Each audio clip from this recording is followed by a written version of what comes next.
All right, everybody, what's going on? Good morning. All right, put a 1 in the chat if y'all can hear me clearly. I'm going to keep it tight and concise this morning. What's going on, Miss D? Good to see you in here. Sheridith, what's going on? Good to see you in here. Here we go. We're a little light this morning, so I'm going to keep it short. Folks are just going to pile in here a little late. But I'm gonna get it going. Cause I actually got a good bit of things to do this morning. All right, Virginia, what's going on? Good to see you in here. Rosalind, what's going on? Good to see you. Raj. All right, there you go. Good evening. Tuning in from India. Big shout out to you. Miss Callie girl. Good to see you in here. Absolutely. All right. So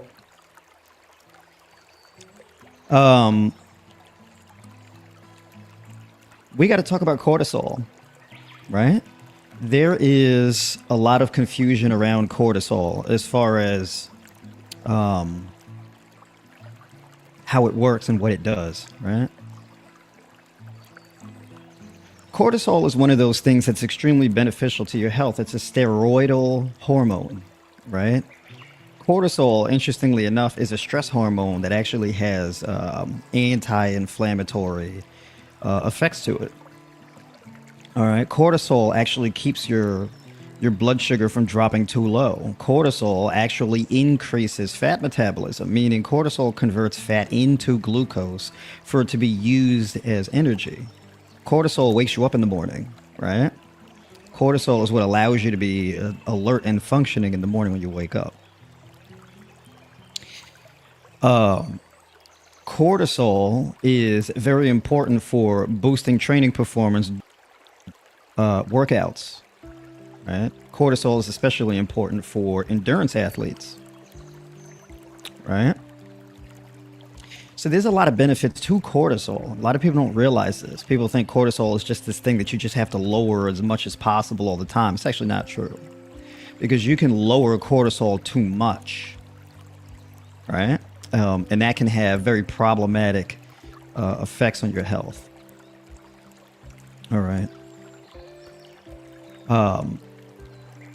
However, the problem with cortisol is when it's uncontrolled. It's peaked and elevated over a consistent basis, right? So it's just up there all the time. It's just cranked up way too long.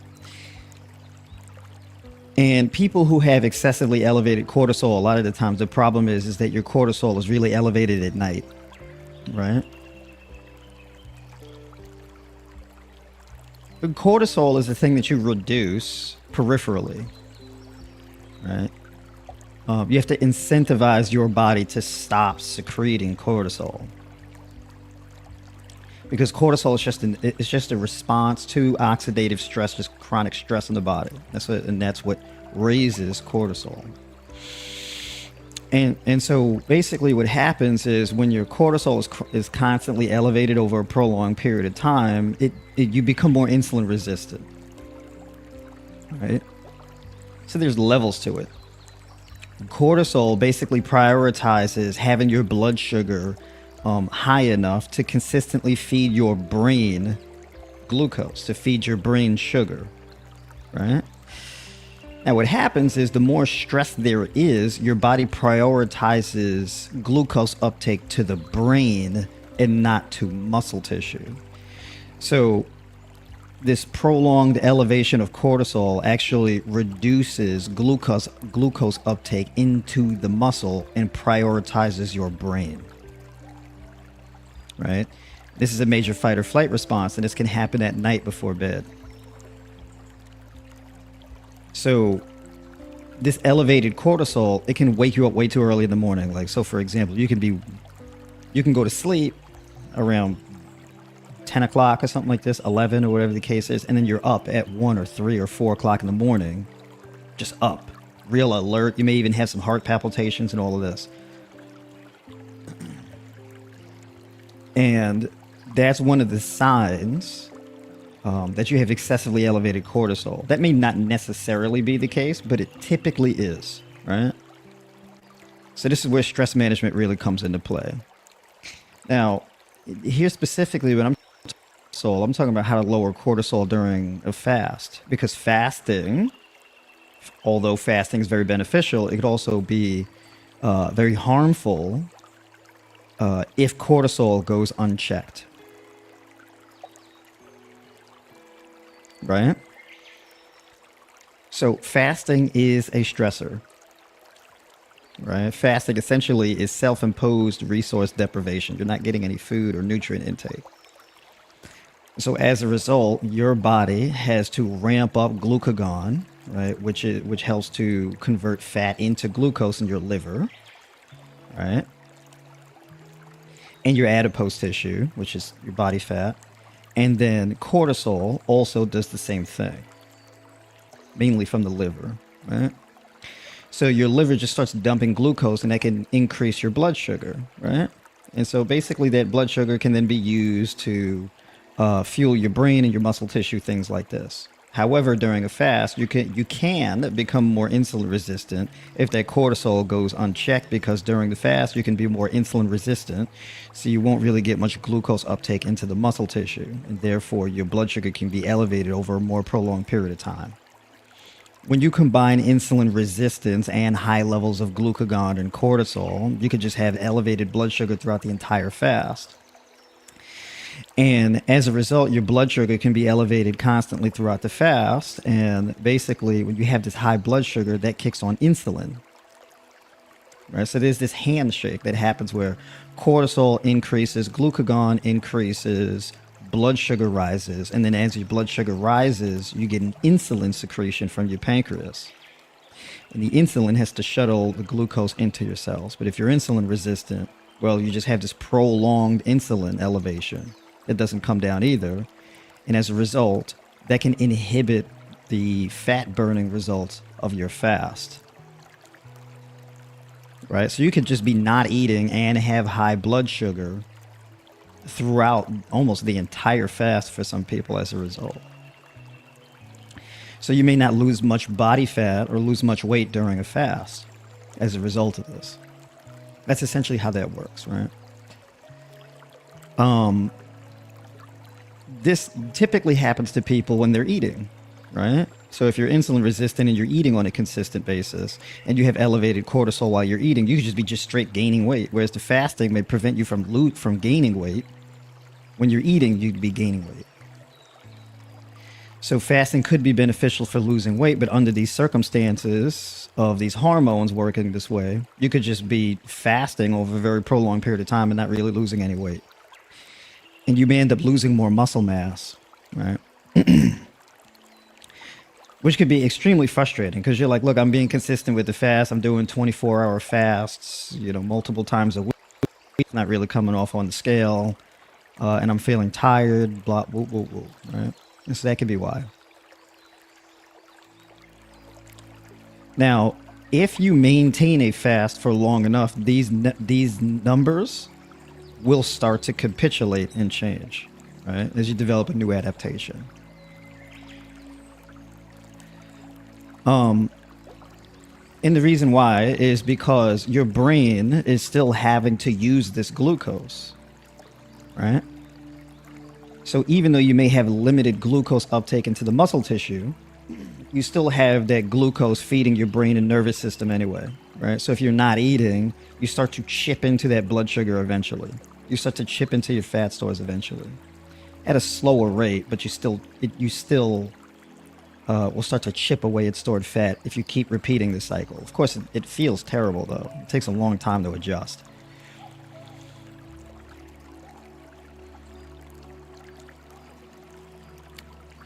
So how do we get the most benefits out of a fast and regulate cortisol? How do we bring these excessive cortisol levels down and maintain insulin sensitivity during a fast? How do we do this? And so this is where you may want to do what's called a soft fast. At least that's what I call it, right? I call it a soft fast. There are times when a hard fast is appropriate and a soft fast. I'm going to explain the difference between the two. I'll start with a hard fast. A hard fast is basically just water in like maybe some teas during a fast. Like if you're doing a water fast, if you're doing a dry fast is like the hardest fast you can do. Then you can do a water fast, which is still a hard fast, but not as hard as a dry fast. The way that I differentiate between a hard fast and a soft fast is the level of autophagy that you get into during this fast and how long it takes to get into autophagy during this fast, right? So this is what I'm talking about. You said how many hours to break that line? It's typically going to be, it depends on person to person, but I would say for most people it's 36 hours, but in special cases it could be 72. I wouldn't necessarily do 48 hours. I'd rather go for the full 72. And the reason why is because, let's say 48 hours is 2 days, 72 hours is 3 days. For the fast, in order to adjust to the fast, it would typically take you anywhere between 24 and 48 hours. So if you fast for 48 hours, at the 48-hour mark, you're just now getting adjusted and into autophagy. So if you break the fast after 48 hours, you're losing a lot of potential effectiveness from the fast, right? So it would be a good idea to extend the fast past the 48 to the 72. All right.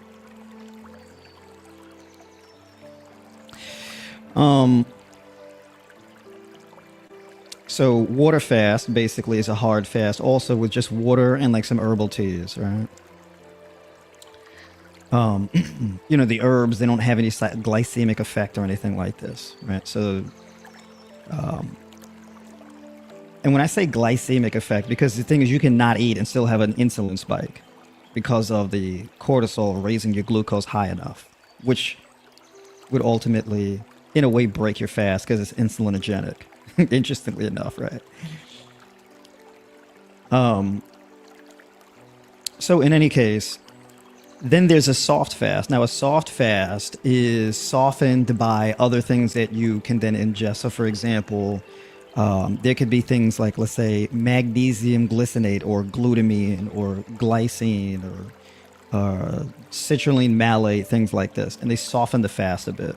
And the reason why is because these things contain amino acids, right? So, for example, glutamine can break a fast, kinda, a little bit. It would soften it. It would soften the effects of the autophagy. It wouldn't necessarily break your fast per se, but it could reduce the rate of autophagy. Could, maybe not necessarily, but could. Depends on the person.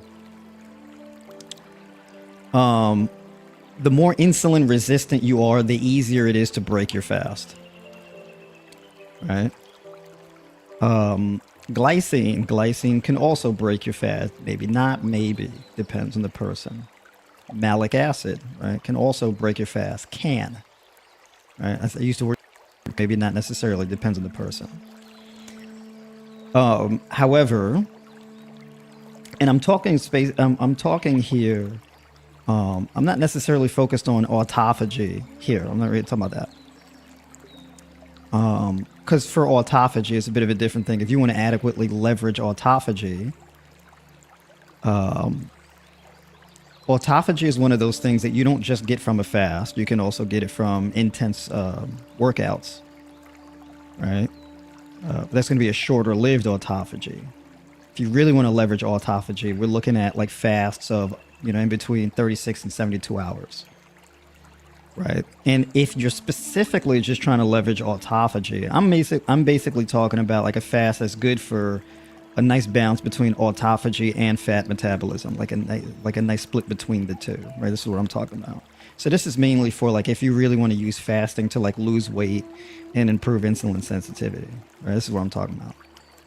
If you're trying to recover from some type of chronic illness, autoimmune disorder, something like this, well, then basically you would want to push more into autophagy and harden your fast.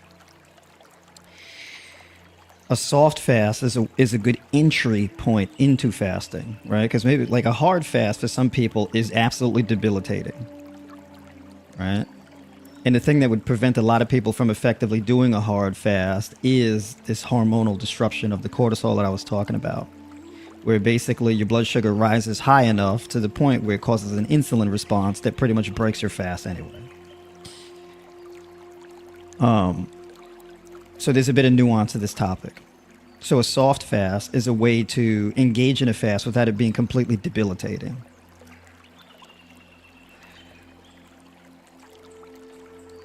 The problem with cortisol is cortisol eats into your body's resources. It's very demanding to keep cortisol perpetually elevated. This is the problem.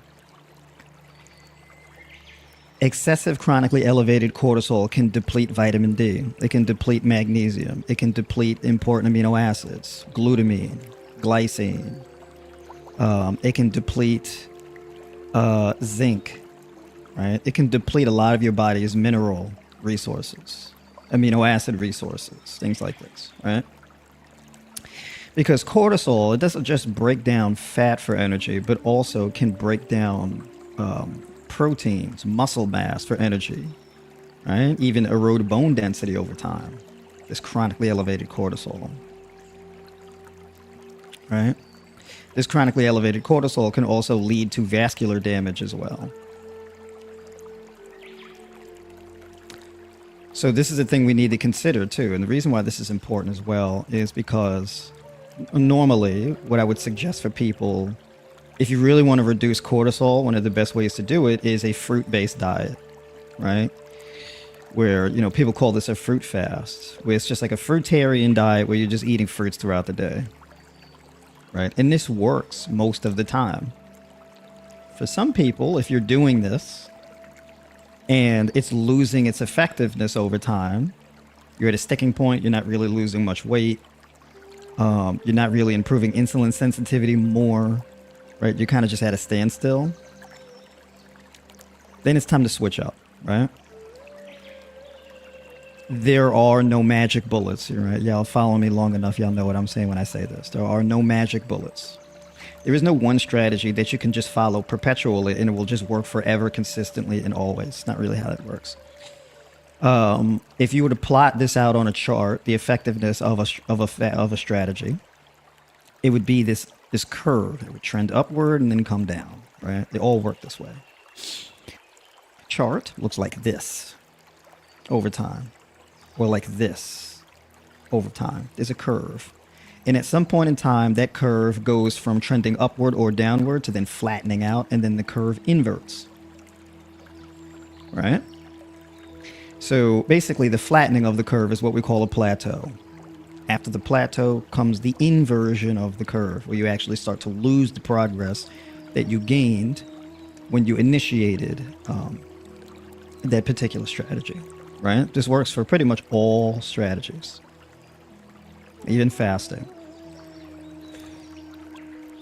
So if you've been following the fruitarian approach and you kind of flatline and plateaued in the effectiveness of it, this is where something like fasting comes into play.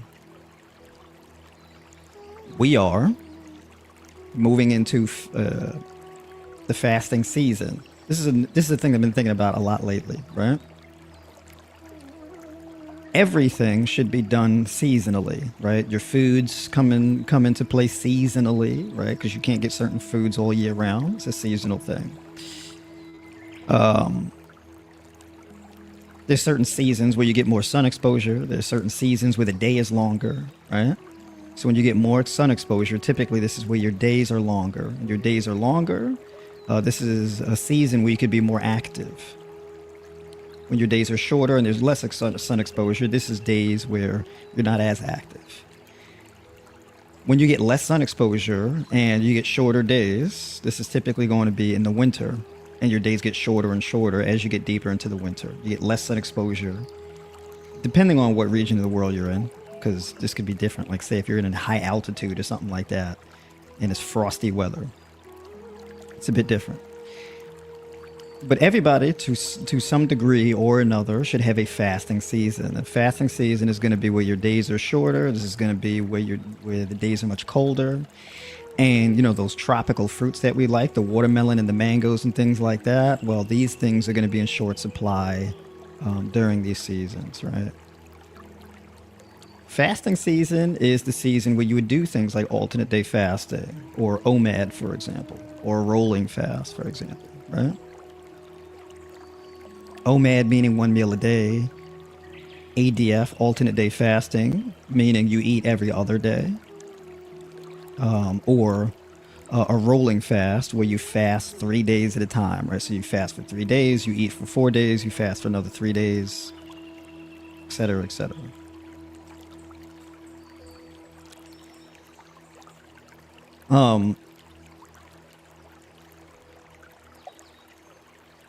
So how do we regulate this cortisol to get the most out of our fasting season? It's typically going to start for us around January, February, March.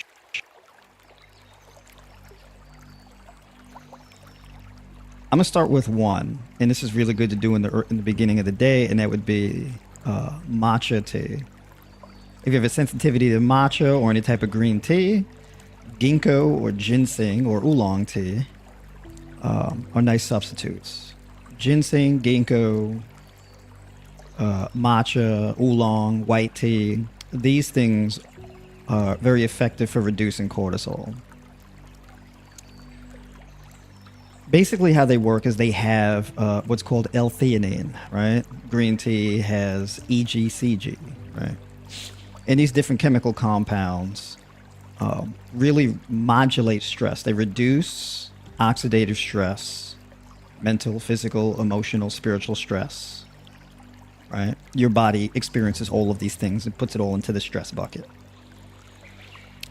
And so these chemical compounds can reduce stress, therefore disincentivizing your body from secreting more cortisol, right? So you basically reduce the dosage of your body's cortisol. Interestingly enough, too, is this a fun fact?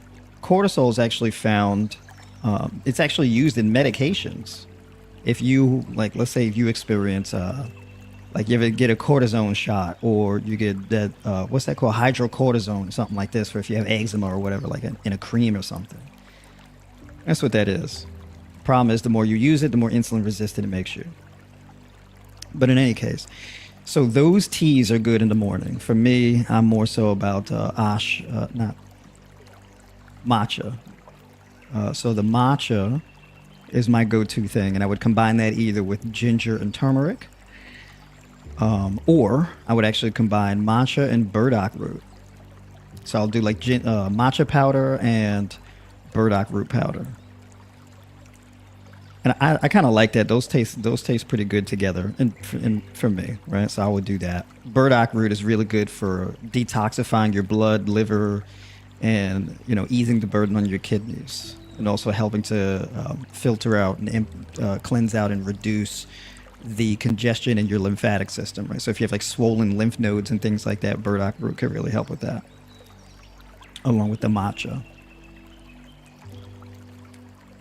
So you get that initial cortisol spike in the morning,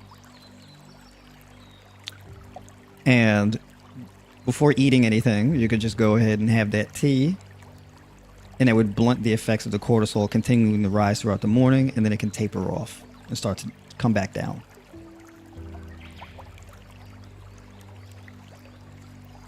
And the blood sugar that you get in the morning, that blood sugar spike that you get in the morning from the cortisol, you drink the tea and then you go out for a walk, and let's say you walk a few miles. And you can walk anywhere from, let's say, 2 to 4 miles in the morning, right? And you can get like a good 300 to 500 calorie burn within that time frame, right? Basically walking anywhere from 45 to an hour, 45 minutes to an hour. You can even walk for an hour and a half. Not running, just walking, right? You can really bring that blood sugar down. And the walking actually is a stress reliever as well, right? Generally, if walking brings you a lot of pain, that's a different story. Like, let's say if you have injuries, well, activating injuries, like if it hurts to walk, well, that can actually increase cortisol, right? So, and put that caveat in there. So, like, let's say if you have like an ankle injury, or you have knee pain, or things like this, well, that's a bit of a different story. The walking can actually raise cortisol because of the pain response. And if you're experiencing pain, you actually get an increase in cortisol and adrenaline, and these things work together to raise your blood sugar. So you would have to find some type of exercise that doesn't cause a pain response. Because pain is one of those things, if you're in chronic pain all the time and you're trying to lose weight, well, the pain can actually work against you because it raises your blood sugar because of the stress hormones. So pain management is like really important.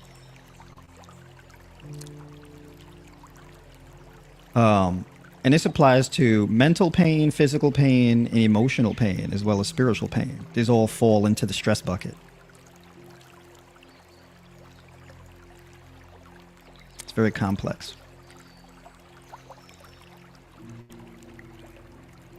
Moving on into, let's say, the late morning. So what happens when you get back from your walk or whatever exercise you decide to do? Pilates, yoga, basic movement hygiene, this type of thing. What do you do after that? You can get very well hydrated, right? You can do what I like to do, for me personally, is to replenish some of the amino acids that we've been losing as a result of chronic inflammation. So this would be a combination of creatine monohydrate, citrulline malate, and taurine. And you can even include magnesium glycinate or just straight up glycine, right? So these 4 things in particular. You can add these things into a drink. And that drink can be in 32 to 64 ounces of water. You go for more so over 32 ounces of water. So I like to get a mason jar, like a 32 ounce mason jar, put the sippy cup lid on it and put this stuff in there, right? So you can add a drop of liquid stevia, you put lime juice, you put citrulline malate, you put taurine, creatine in there, and the magnesium glycinate. All right? Magnesium glycinate is a combination of magnesium and glycine together. They're chelated together, right? And that helps to significantly improve the absorption of the magnesium. Magnesium is really important for pain management, stress management in general. So is glycine. Magnesium and glycine go a long way towards reducing all types of oxidative stress and pain. Okay. And that helps to bring down cortisol. Taurine does the same thing. Taurine is anti-inflammatory and goes a long way towards reducing stress. It could also decrease blood pressure and also help to reverse atherosclerosis, right? So if you're dealing with any kind of heart disease, it could be beneficial to use that as well. However, that's a different conversation because some people who experience heart disease, it depends on how significant it is, how significant the plaque buildup is, and that type of thing. And it depends on whether or not you're having heart palpitations and all that type of stuff and what's causing it. So it's a bit of a different story. I'm just speaking generally, right, about how to manage cortisol and stress, right, during a fast. And then you have citrulline, and the citrulline chelated with malic acid significantly improves the absorption of the citrulline. Citrulline is an amino acid that converts into arginine inside your body, increases arginine levels to then convert into nitric oxide. Nitric oxide improves oxygen uptake and vascular dilation, so you get better blood flow, and this helps to reverse high blood pressure. It also helps to reverse atherosclerosis and restore elasticity to your vascular tissues and heal the endothelial layer of your vascular tissues. And if you have damage to your endothelial layer of your vascular tissues, that damage is what leads to atherosclerosis, okay? Because your body actually tries to patch up the cracks in the endothelial layer with plaque formation.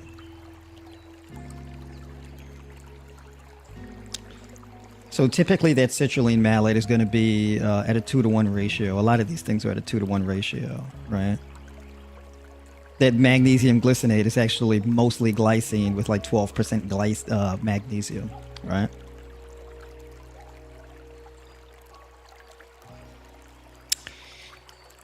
Creatine is really important for maintaining and increasing glucose into skeletal muscle tissue.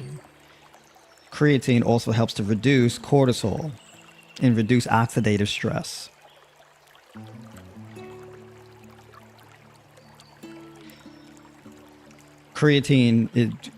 Interesting enough, creatine helps to increase insulin sensitivity in the brain as well, right? So it also, right, there's scientific data that shows that creatine also provides a great benefit towards reversing and preventing neurodegenerative disorders, brain shrinkage, and things like Alzheimer's, right?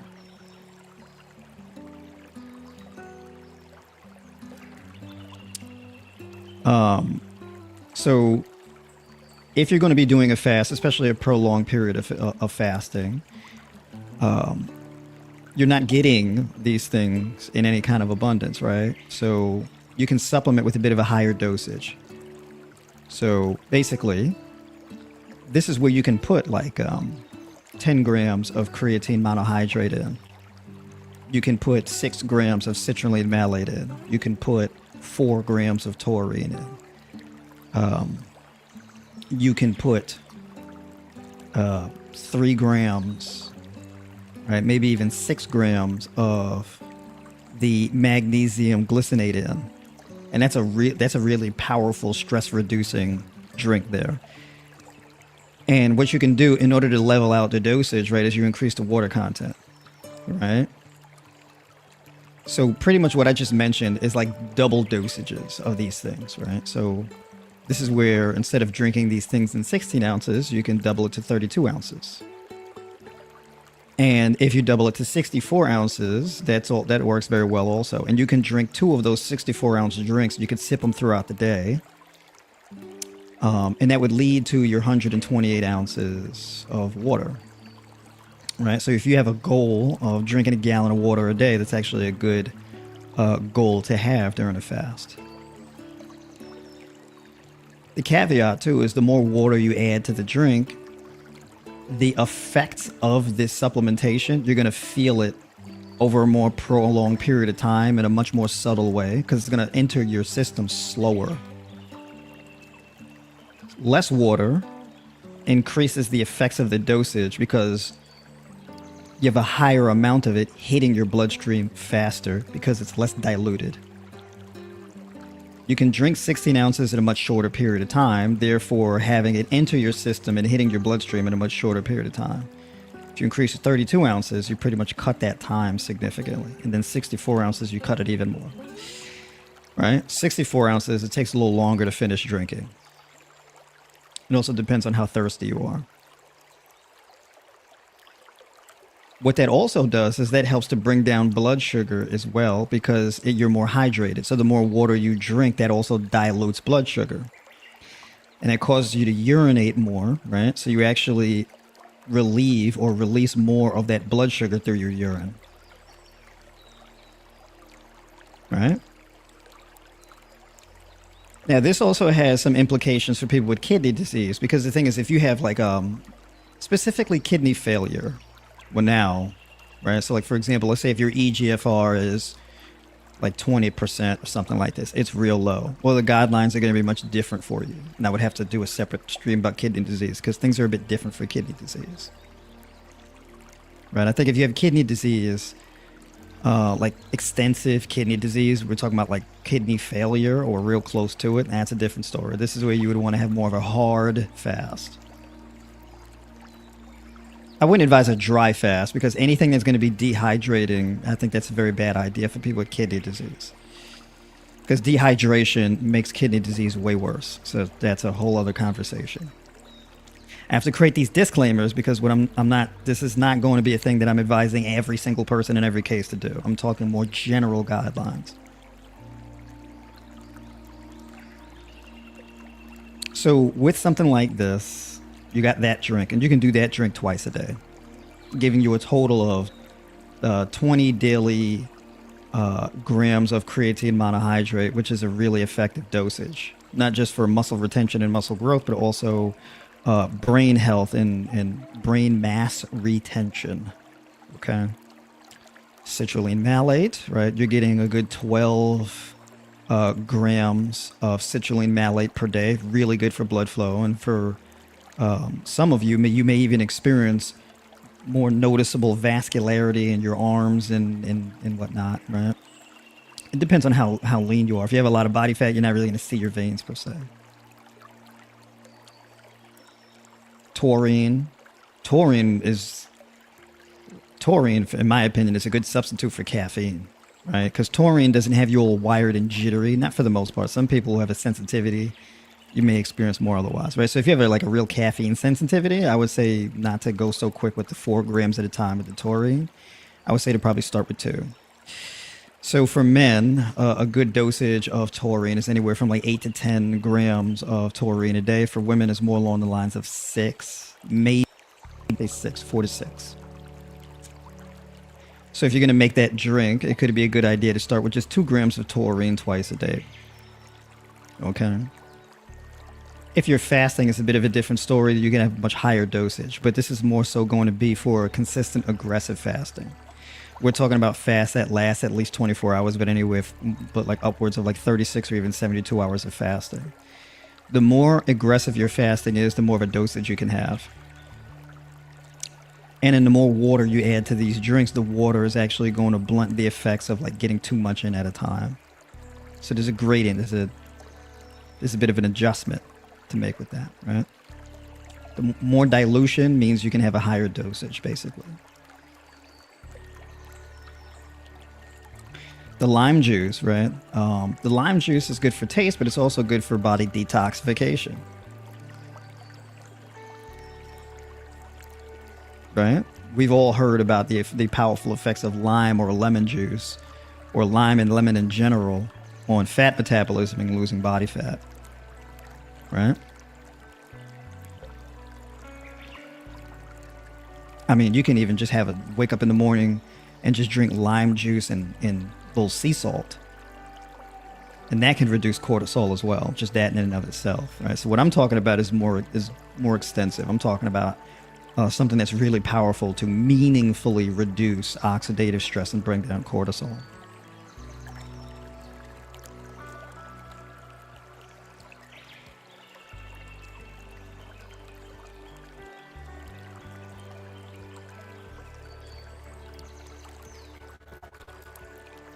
And I'm gonna get to y'all questions too in a bit, right?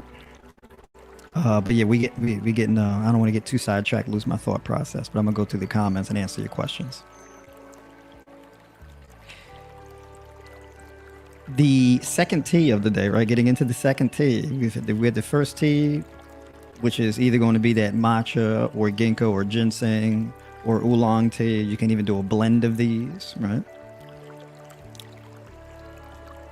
The second one is going to be more so something like ginger. So you can do ginger powder, like a teaspoon of ginger powder in 8 to 10 ounces of hot water for tea. And ginger is really powerful for reducing cortisol, for improving digestion, for reducing visceral fat. A fun fact about cortisol is the fact that visceral fat actually has more cortisol receptors than subcutaneous fat. Right?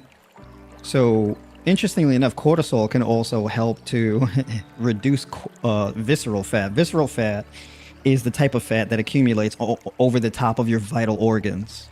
It's deep, deep fat. Visceral fat, in order to really meaningfully drop visceral fat, the best way to do it is fasting. That is the best way to do it. Dropping visceral fat and subcutaneous is different, right? In an order of priority, it's more important to actually bring down visceral fat. All right. So fasting is really, really beneficial. If your visceral fat is high, we're talking about like, if your visceral fat is at like a 10, 12, something like this, yeah, it'd be a good idea to have a fasting season, right? So you can free up your vital organs. So all the drinks I just mentioned would be really effective for helping to reduce visceral fat.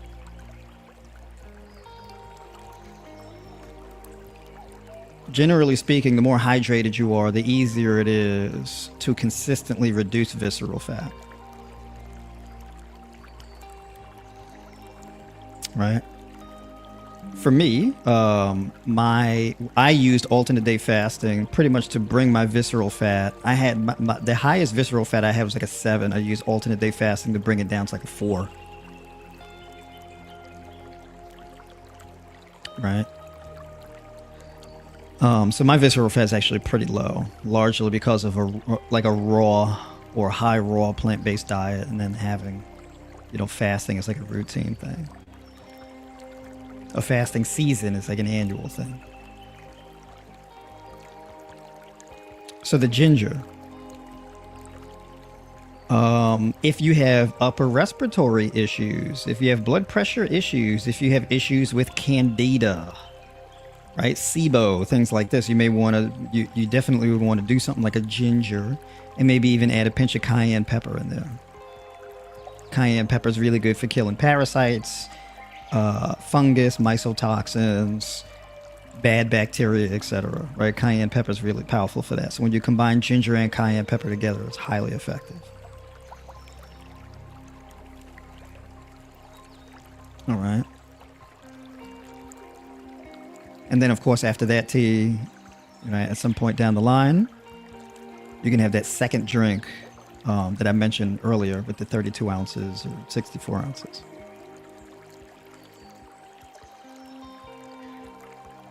And then an evening tea. And an evening tea is where you can do nettle tea. Nettle tea is actually really good for pain management. Nettle in general is actually really powerful for pain reduction. You can also do a nettle tincture. So you can get nettle in like a liquid dropper. And that's really powerful stuff. It's not cheap. I mean, like a little bottle can be like damn near $40, but it's definitely worth it. And the tinctures actually are a lot more effective than the teas because they don't have to go through your digestive system, right? It's the liquid droppers and go in your mouth, and it's absorbed through your mouth right into your bloodstream. So really powerful stuff when you do it in a tincture, right? And if you're doing it in a tincture, typically you need like a much lower dosage. We're talking like a milliliter for some things, right? Really powerful stuff. And then at night before bed would be ashwagandha, right? Ashwagandha is some really powerful stuff. You can do ashwagandha tea. You can do ashwagandha in a capsule, right? And an effective dosage for ashwagandha is like 1 to 2 grams a day, basically, right? If you were to do it in like a capsule or a powder or something like this. You can also do ashwagandha in a tincture as well. And it's really potent stuff, really powerful stuff. You only need like around a milliliter of it, right? Put in a dropper underneath your tongue, slosh it around, boom. Right before bed. The interesting thing about ashwagandha is it significantly improves deep sleep, which is where you get a lot of your recovery from, most of your recovery. Right? We're talking about the ability to form memories, to retain information. Right? This is important for learning, growing muscle tissue, repairing your liver, kidneys, pancreas, right? Organ repair, vascular tissue repair, right? Deep sleep is really important for that stuff, right? Brain, nerve function, muscle tissue, bone, all this stuff. Fat metabolism, hormonal balancing. Deep sleep is really important for hormonal balancing, adrenal replenishment. So like deep sleep is really important to get at least an hour and a half of deep sleep per night. So for sleep guidelines, it would be an hour and a half of deep sleep, an hour and a half of REM sleep, and at least 4 hours of light sleep. All right, so we're looking at in between 4 to 5 or even 4 to 6 hours of light sleep. And that ashwagandha could really help you to sleep heavy. And I've had people do ashwagandha before bed at night and follow this strategy. And they were like, man, that ashwagandha, I sleep so hard. It's like I'm in a coma. It's sometimes a little hard to wake up in the morning. If it's really hard to like wake up in the morning after ashwagandha, it's probably because it reduces your stress so much and it deepens your sleep so much that you don't get that initial cortisol spike that wakes you up in the morning like you probably normally do. So that's why. It's not really like a cause for alarm. But and now it's ashwagandha in a vacuum. Like I wouldn't advise like, oh, you go to bed at like 2 o'clock in the morning and then wake up at like 6 o'clock in the morning after taking ashwagandha. I don't think that's a good idea. Because you do need an adequate bedtime to basically a big part of regulating cortisol is setting your circadian rhythm to a more natural circadian rhythm. Your circadian rhythm is basically your body's internal clock that works in conjunction or in alignment with your environment. So the environment we live in has a day and night cycle, and your body has a day and night cycle. And ideally, we would want our day and night cycle internally as well as externally to match up. Right? We want these things to match up. So it would be a good idea to, for example, have a bedtime where you're getting to bed anywhere from 9 o'clock or 10 o'clock at night, something like this. So let's say you set a bedtime of like, let's soften it up a bit. Let's say 10 o'clock bedtime, or like 9:30, anywhere between 9 and 10. You take the ashwagandha before bed and you go to bed at this time. It's one of the best lifestyle habits you can possibly do, especially for reducing inflammation, pain, helping to heal ligaments, tendons, what's it called? Cartilage, right? So this is big for your joints. Getting good sleep is really important for joint health. Improving blood sugar numbers, all this type of stuff. So you compare a solid sleep schedule with, you pair a solid sleep schedule with the ashwagandha.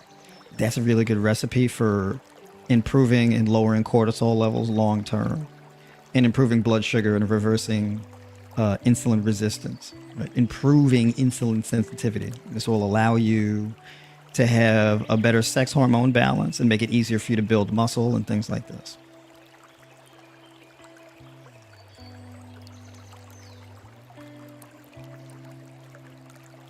So I think if you do like a tincture with both nettle and ashwagandha, these things are highly effective. Now, if you really want to get serious about that stress management, ashwagandha is an adaptogen. So basically, if you take it in the morning, it helps to really wake you up in the morning and give you more energy and alertness in the morning. And if you take it at night, it actually calms you down, and you get into a better, deeper sleep. Right? It's called an adaptogen, so it works both ways.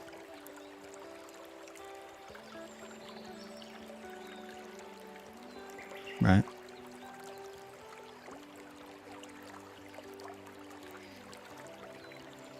Then there are other lifestyle habits, so things like meditation and deep breathing exercises. So deep breathing exercises, it's basically where you try to breathe in as deep as possible and fill your lungs, and then exhale and repeat. You're not doing anything but just focusing on your breathing. This is also a good way of reducing cortisol and reducing pain itself. When you maximize oxygen uptake, that basically improves everything in the human body, which is the reason why having alkalizing foods is so important. This is the reason why it's so important to have a diet that's rich in magnesium, potassium, manganese, right, and things like this, right? Chlorophyll and whatnot, copper, iron. It's important to have these things in abundance in your diet because they improve oxygen uptake. Vitamin C improves oxygen uptake. Water improves oxygen uptake. Right? Getting outside. Right? So 3 breaths in.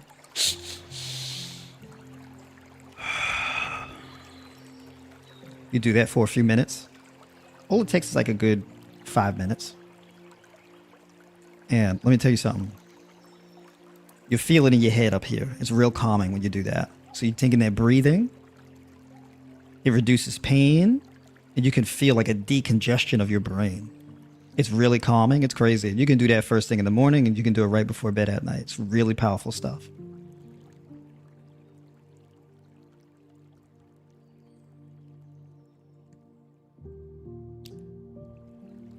You want to get outside when the sun pretty much reaches its highest point during the day. This is typically going to be around noon, right? So like in between the hours of, and this is going to vary from season to season, but like now, right? In between 9 and 12, right? At like that peak sunrise, it's a really good idea to get outside at that time because you want to expose your eyes to a lot of natural light. Interestingly enough, if it's snowing outside or like there's snowfall outside, like that white snow, that intensifies the effects of the natural light because that natural light reflects off the snow and right into your eyes. And you have receptors in your eyes that when your eyes get hit with that natural light, it causes a hormonal shift in your brain. It leads to better mental health, better adrenal function, hormonal balance, sex hormone balance, increased growth hormone, all this type of stuff. Just from the sun hitting your eyes. So even if your skin is covered up and you're not getting direct like sun exposure to your skin because it's cold outside and you're wrapped up in all your clothes and jackets and scarf, etc. But even just the sun hitting your eyes is extremely important, right? People don't talk about this enough, but your eyes, I mean, this is so powerful that it even affects people who are blind. Blind people still have these receptors in their eyes. Even if you can't see the natural light, your eyes sense it. That's how powerful it is. So getting that natural light whenever you can is super, super important.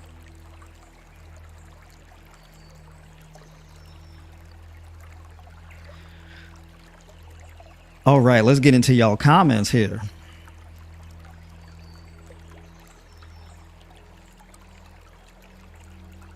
We'll take some comments here and we're gonna wrap. For those who wear glasses, should they remove them? That's a good question. I don't think that your glasses block natural light. I don't think that they do. I personally do not. I only wear my glasses when I'm sitting here at my desk. But any other time in life, I'm not wearing my glasses. So I don't know. I'm gonna have to look that up. But my guess is that your glasses are not going to block the natural light. I don't think that's the case. I could be wrong, but I assume that's not really going to be like a deal breaker.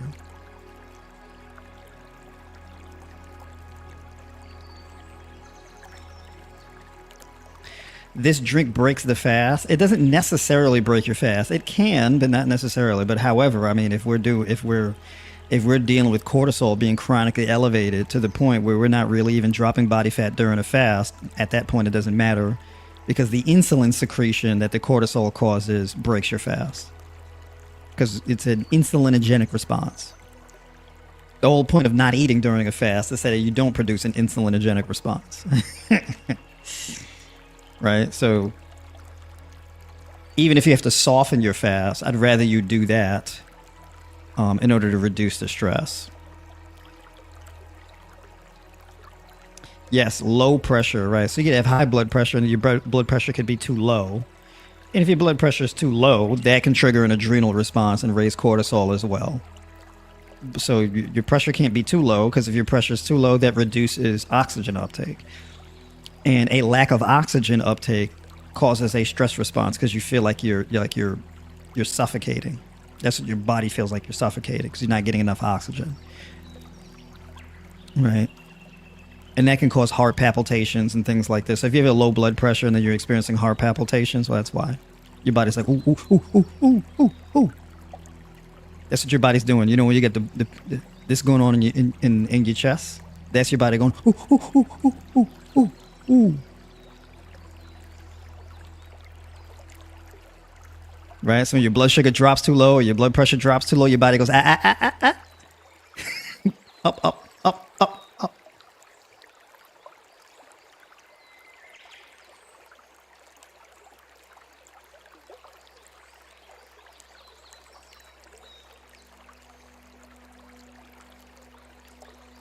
And the fasting is really one of those things. If you're experiencing a lot of pain, it's really important to have a fasting season.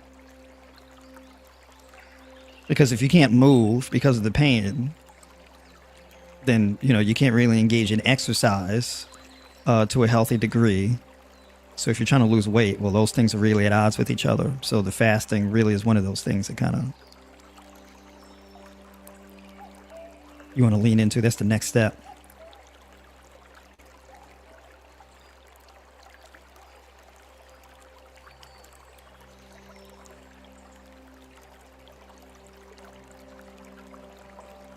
Coach, I was put on hydrocortisone and fluorocortisone to test my adrenal glands because my chiropractor believes it has a lot to do with my low blood pressure.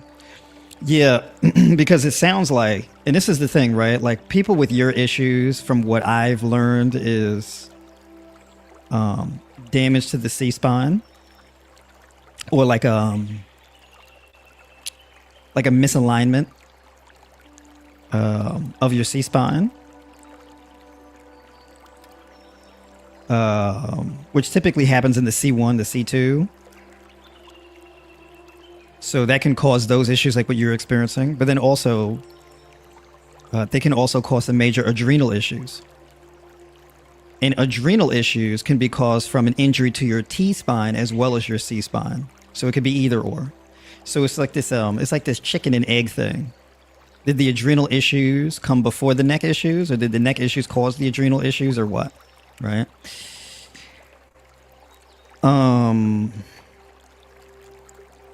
So like a blood test would show you like, oh, your cortisol levels are way too low, which is causing you to be very fatigued and tired all the time and having low blood pressure.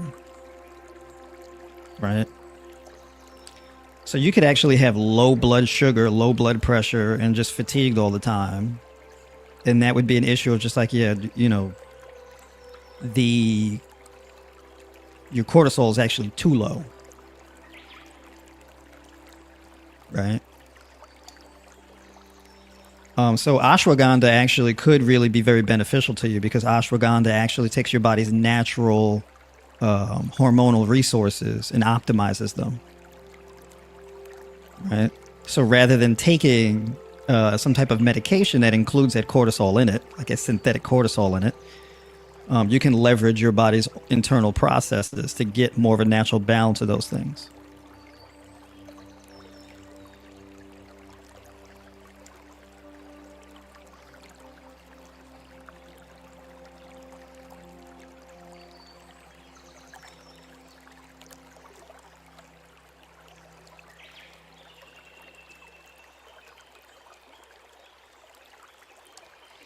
Yeah, so basically, in what you said is that one time as 72 hours, one time a break, 72 hours, and then the future fast will be effective. Yeah, so basically, like if you do a 72-hour fast and you get adjusted to it, the next 72-hour fast typically is going to be easier. And so it'll be easier and a lot more effective.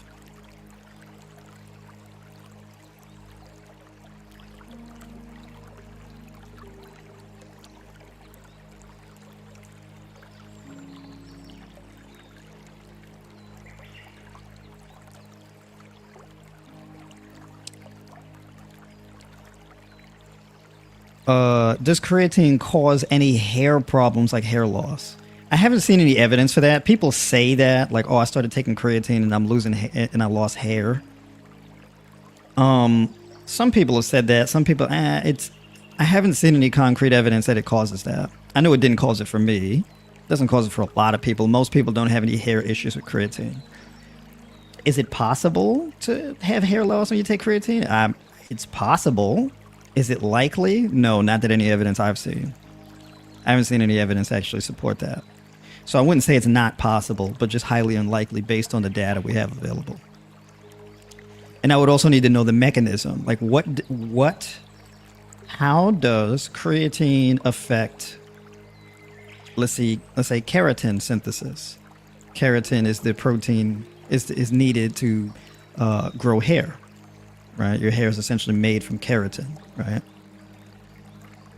How does creatine affect your hair follicles, right? What is the mechanism that would cause you to lose hair, right?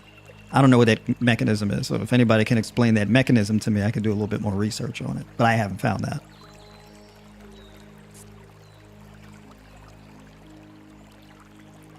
So can I bring my blood pressure up naturally?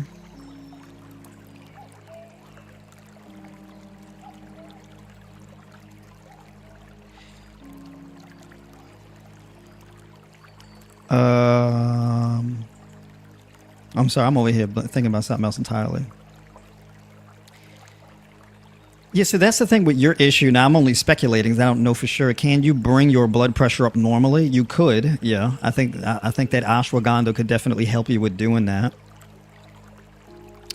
You can also combine ashwagandha with lemon balm, and that can help with that in the morning as well, right?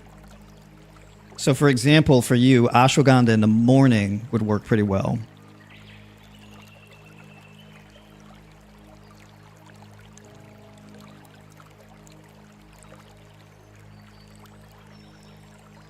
My first and last cortisol test a few months ago was a normal level. So that's what's confusing or mind-blowing. So the thing with a blood test, right, is the fact that like during that blood test, it could show your cortisol levels being normal during the blood test. Are they normal all the time? Probably not. So this is the thing about blood tests too. Sometimes your numbers could be fine, sometimes they cannot. Your blood test could be really good for measuring some things and not so good at measuring others, right? Cortisol is that thing. They can change. Cortisol can swing pretty significantly within one day. It can swing low, swing high, right? Multiple times within a day, right? So this is the thing. Some people, they can have major issues and take a blood test and things look normal in their blood tests. But the thing is, you're not getting that blood test done to any significant frequency. And so as a result, certain things are not tracked adequately. Right, so cortisol could be one of those things. Generally speaking, blood tests measure cortisol pretty correctly for the most part. But in some cases, it may not. Right, so it's a little bit of a gray area. It's not perfect. It's not right and exact.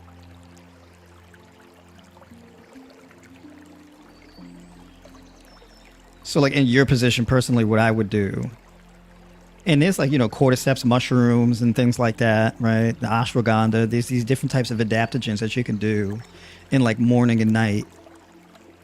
That can really help. I think if you have like low energy, brain fog, just tired all the time, very lethargic, and experiencing like a lot of joint pain, headaches, things like this. Yeah, I think that improving blood flow and things like that would be really beneficial. So taurine would probably really help you. So I would probably do pretty significant dosages of the taurine, probably like 8 to 10 grams. And I would probably do the ashwagandha in the mornings. Right, that's personally what I would do. And I would run that for a minimum of 30 days, but more so for like 8 to 12 weeks. So that's personally what I would do. All right.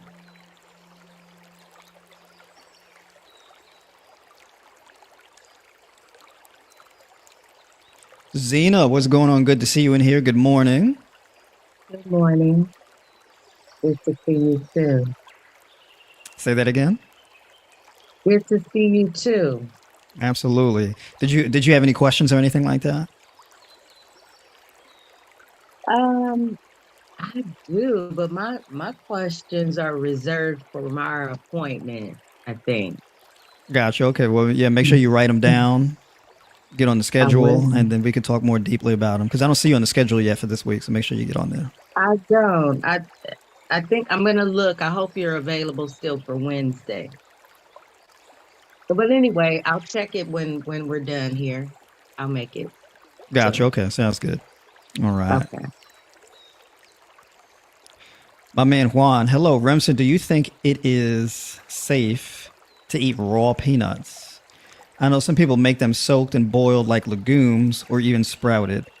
I personally wouldn't eat raw peanuts. I wouldn't do that. You can. Is it safe? not a question of whether it's safe, it's how effective it is, right? It's safe to a degree. I wouldn't do it personally because it's not going to be that beneficial to do that, right?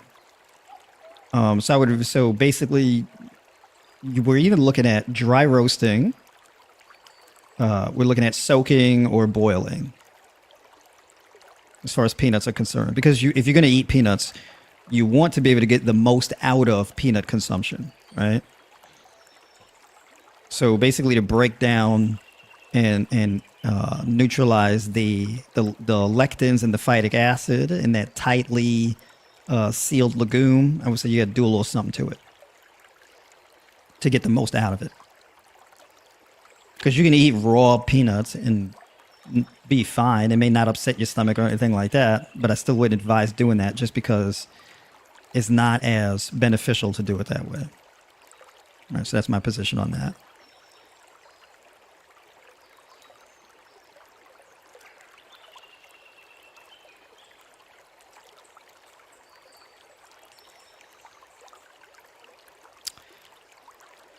All right. Did we cover it all? Did we get to all the questions?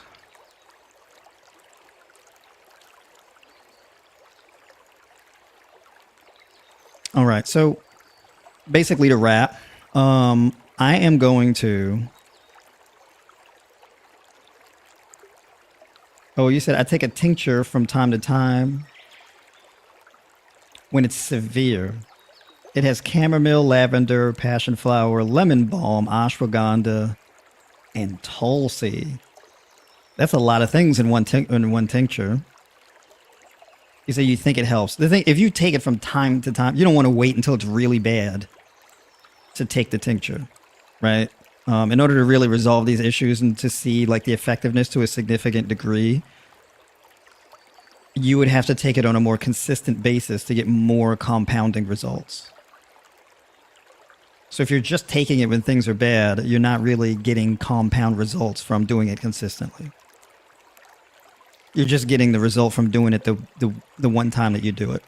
So it has to, yeah, it definitely has to be more consistent because you want to build up. Any approach that you take to resolving a chronic issue has to be habit-based because your body adapts to habits. So if you want like meaningful change, you'd have to put habits in play that are very consistent, that your body adapts to in order to change your circumstances, thus reversing that chronic condition. Right. So that discipline and consistency is extremely important because that's where all the results come from.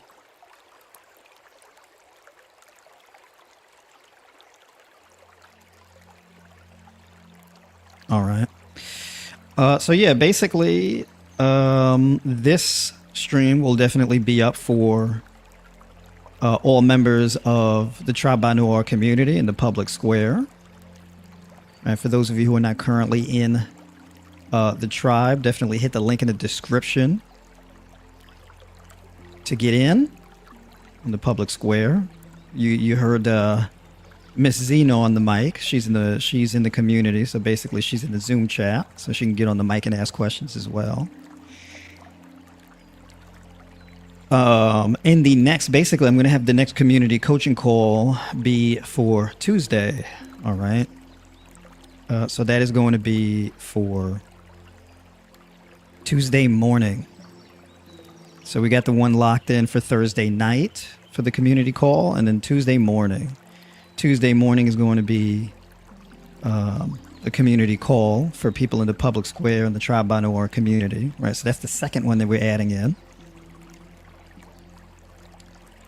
All right, so we're going to be on for the morning at 9 a.m. Eastern for tomorrow morning. All right, so for those of you who are in the Tribe by Noir community, be on the lookout for that.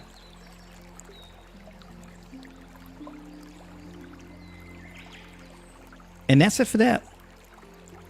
All right, so appreciate everybody for tuning in. I got to get to work. Particularly, I got to get some stuff in for myself, so I got to get out there and get some sunlight, get my walk in, get a little meal prep done, and my workout. So I got a few things to do. By the way, for those of you who signed up for the personal coaching plan, definitely fill out that form. If you need me to resend you the form to create your plan, definitely let me know. Reach out to me in a message on the platform or in the Discord. And I can send you the form for the custom diet plan. All right. And having said that, I will see y'all. Have a good one. Take care of yourself. We'll talk soon.